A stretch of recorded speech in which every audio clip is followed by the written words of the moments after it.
How to log into Disney Plus on your TV using the code. What's up everyone? In today's video, I'm going to guide you through a step-by-step process on how you can easily log into your Disney Plus on your TV.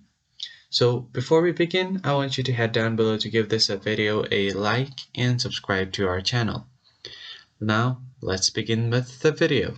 The first thing that you have to do is open up your TV and make sure that Disney Plus is installed on your TV. Once you do that, just open up Disney Plus on your TV, and once you open that up, you will have to go ahead and search for Disney Plus. And once you go ahead and search for Disney Plus /begin, what you will do here is you are going to log into your account from here. It should look something like this.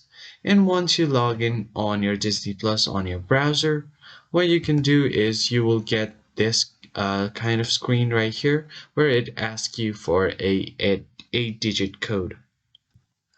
Now this code will be shown on your TV, so you just basically have to simply enter the code, and once you enter the code and hit on continue, your TV should load up your Disney Plus account. And once you are logged in, your screen should look something like this, and you should be able to use Disney Plus normally on your TV. But if there are any changes left that you want to make, you can always go ahead and tap on the gear icon to open up your settings and customize your settings. So that is all for this video, guys. If you found it helpful, hit the like, share, and subscribe button. I will see you guys next time.